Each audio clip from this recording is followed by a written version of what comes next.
안녕하세요. 이지 이코노미 재밌는 이코노미의 채널로 남희영 기자입니다. 오늘은 HDC 그룹의 얘기를 한번 해보려고 합니다.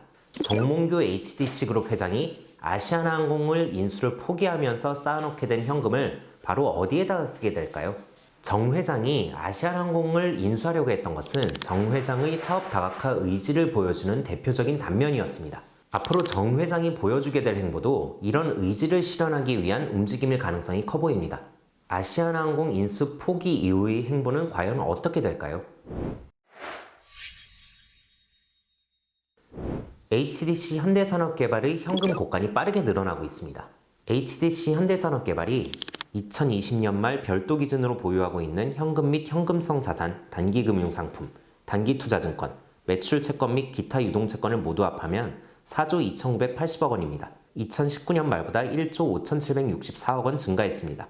1년 안에 현금화할 수 있는 자산을 뜻하는 유동자산 가운데서도 재고자산을 뺀 이들은 기업이 신속하게 현금화할 수 있는 대표적 자산입니다.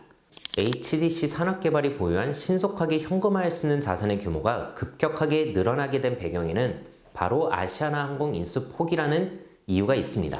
HDC 현대산업개발은 2019년 말 아시아나항공 인수계약을 체결한 뒤 2조 1천억 원이 넘는 인수자금을 마련하기 위해 유상증자 3,200억 원, 사채 3,000억 원, 사무사채 1,700억 원, 공사대금 유동화 3,700억 원, 은행대출 5,700억 원 등 1조 7천억 원의 실탄을 마련했습니다. 하지만 코로나19로 여행업계가 큰 타격을 받고 아시아나항공의 상황도 급격히 악화하면서 HDC 현대산업개발은 장고 끝에 아시아나항공 인수 뜻을 접었습니다. 결과적으로 HDC 현대산업개발이 마련했던 현금도 고스란히 수중에 남게 됐죠. HDC 현대산업개발은 지금 이 현금의 가치를 지키기 위해 애를 쓰고 있습니다. HDC 현대산업개발이 보유한 단기금융상품의 규모는 2020년 말 기준으로 1조 4,917억 원입니다. 2019년 말보다 이 금액이 8,384억 원 늘었습니다. 이자 수익이라도 내보겠다는 의지가 엿보입니다. HDC 현대산업개발이 개발사업이라는 디벨로퍼를 추구하고 있다는 점을 감안할 때 다양한 자체 사업을 개발하고 투자하는 데 이 현금을 쓸 수도 있습니다. 현재처럼 단기 금융상품에 이 현금을 투자해서 안정적으로 이자 수익을 내다가 차입금 만기가 다가오면 현금으로 상환함으로써 안정적인 재무구조를 유지하는 데 이 현금을 쓸 수도 있습니다. HDC 그룹이 새 사업에 진출하는 데 이 현금을 쓰지 않겠냐, 이런 시각도 만만치 않습니다. 아무도 예상치 못했던 아시아나항공 인수전의 모습을 드러냈던 만큼 HDC 그룹이 이 현금을 좀 더 공격적으로 활용하지 않겠냐, 이런 전망이 우세해 보입니다. HDC 그룹을 이끄는 정몽규 회장은 사업 다각화에 관심이 많은 오너입니다. 정 회장은 HDC 그룹의 전신인 현대산업개발을 처음 맡을 때부터 사업 다각화를 항상 염두에 뒀습니다.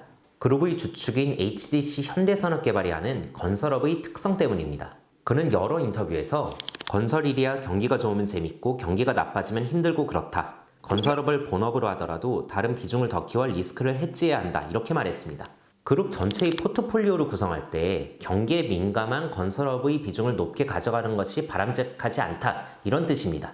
HDC 그룹이 영창학기와 현대 아이파크몰, 파크 하얏트 호텔, HDC 신라면세점 등 건설업과 무관한 영역으로 사업을 계속 넓혀온 이유가 바로 여기에 있습니다. 최근에는 발전 사업에도 힘을 싣는 모습을 보이고 있습니다. 정 회장이 아시아나항공 인수전에 뛰어들었던 것도 바로 새로운 성장 동력을 마련해 그룹의 새로운 포트폴리오를 맞추려는 시도라고 볼 수도 있겠습니다. 이런 흐름들을 살펴볼 때 정 회장은 HDC 현대산업개발이 보유한 막대한 현금을 이용해 새로운 사업에 진출하려는 계획을 세워두고 있을 가능성이 커 보입니다. 그렇다면 정 회장은 과연 언제 다시 재계를 놀라게 할 행보를 보일까요? 정 회장은 조용한 행보 속에서 기회를 찾는 경영인입니다. 그의 경영 전략을 보여주는 대표적인 단면은 바로 단도 투자입니다. 단도는 불을 의미하는 산스크리트 어원의 다나에서 온 말로 위험 부담을 제로 수준으로 줄이면서 고수익을 창출하는 사업 방식을 뜻합니다. 이 단도 투자의 핵심은 바로 때를 기다리는 데 있습니다. 헤지펀드의 대표이자 단도 투자의 대가인 모니시 파브라이는 단도 투자의 핵심을 이렇게 설명한 바 있습니다. 대부분의 시간을 아무것도 하지 않거나 아주 적은 수준의 투자만 해라. 유리한 기회가 오면 단호하게 진 모든 것을 걸어라. 정 회장은 실제로 이 모니시 파브라이 대표와 관계를 유지하면서 단도 투자의 핵심을 정확히 이해하고 이를 경영 전략에 접목하는 데 힘써온 것으로 알려지고 있습니다. HDC 그룹은 과거만 해도 다른 재벌들과 다르게 인수합병 시장의 모습을 좀처럼 드러내지 않아서 과연 외형 확대의 의지가 있는 것이냐, 이런 시장의 의구심을 받기도 했습니다. 하지만 이런 시선을 깨고 그룹의 명운을 걸었다는 평가를 받으면서까지 아시아나항공 인수전에 공격적으로 뛰어들었던 모습은 바로 정 회장의 단독 투자에 대한 경영 전략을 보여주는 대목이라고 할 수 있겠습니다. 실제로 정 회장의 HDC 그룹은 아시아나항공 인수전 때도 극도로 말을 아껴서 인수에 대한 의지가 있는 것이냐 하는 의구심을 받기도 했습니다.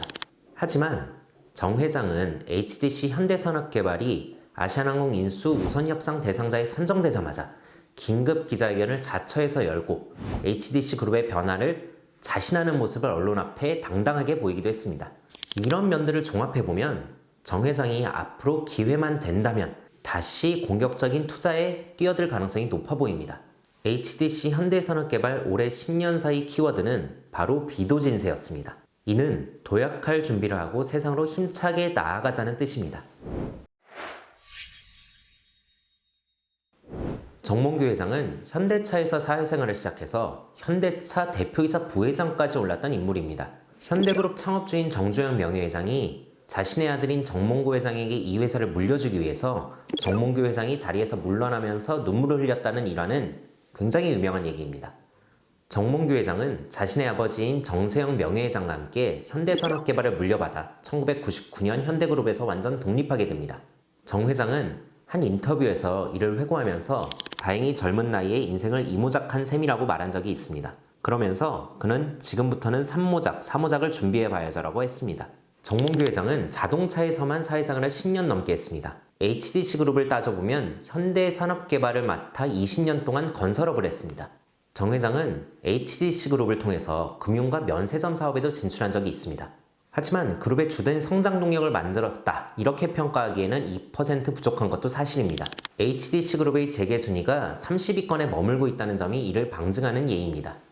그렇다면 HDC 현대산업개발의 막대한 현금을 들고 있는 정몽규 회장은 앞으로 어떤 인생의 3모작, 4모작 사업을 준비하려고 할까요? 정 회장이 아시아나항공 인수전에서 뱉었던 발언들을 살펴볼 때 힌트를 찾을 수 있을 것 같습니다. 정 회장은 아시아나항공 인수 우선협상 대상자에 선정된 직후 열린 기자회견에서 HDC 그룹의 미래를 묻는 질문에 HDC 그룹은 미래 모빌리티 그룹으로 간다, 이렇게 말했습니다. 아시아나항공 인수가 물 건너간 상황에서 HDC 그룹이 아시아나항공으로 그리려고 했던 청사진을 똑같이 재현하기는 힘들어 보입니다. 하지만 수년 안에 시장에 매물로 나올 수 있는 기업 가운데 바로 이 모빌리티 그룹 도약의 퍼즐을 맞출 수 있는 조각도 하나 있습니다. 바로 해운사인 HMM입니다. 정몽규는 과거 기자회견에서 모빌리티 그룹 도약이 가능한 지점으로 HDC 그룹이 항만 사업을 하는 만큼 육상과 해상, 항공 등을 확장할 수 있다, 이렇게 말했습니다. HDC 그룹이 현재 인천과 부산 등에서 항만 사업을 본격화하고 있는 점을 감안할 때 HMM 인수가 영 불가능해 보이는 것은 아닙니다. HMM은 과거 현대그룹에 속했던 현대상선이 이름을 바꾼 회사입니다. 정주영 회장의 유산을 이어받는다는 측면에서 HDC 그룹이 인수전에 참여한다면 명분도 충분해 보입니다. 이미 인수합병 시장에서는 HMM이 매물로 나온다면 HDC 그룹을 포함한 범현대가 그룹이 모두 인수전에 한번 검토를 할 것이라는 얘기가 공공연하게 돌고 있습니다. 정 회장이 HDC 그룹의 미래를 완전히 새롭게 만들려는 새로운 사업에 진출할 가능성도 물론 열려 있습니다. 최근 재계의 흐름을 살펴보면요, 모두 미래를 준비하기 위해 이종 사업에 투자하려는 경향을 보이고 있습니다. 정의선 현대차그룹 회장은 스마트 모빌리티 솔루션 제공기업이라는 비전을 내세우고 도심항공 모빌리티, 로봇과 같은 자동차 제조에서 한 발 더 나아간 제조업에 투자하려는 경향을 보이고 있습니다.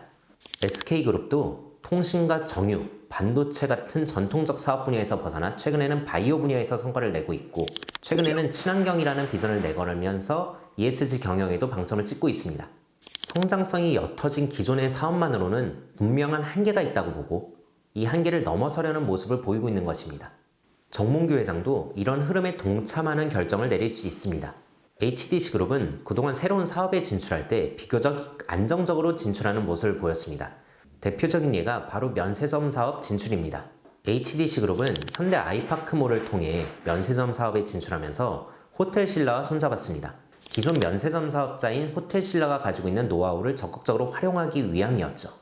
HDC그룹이 부동산 114를 인수한 것은 HDC 현대산업개발이 가지고 있는 건설업과 부동산의 시너지를 내기 위한 전략이었습니다.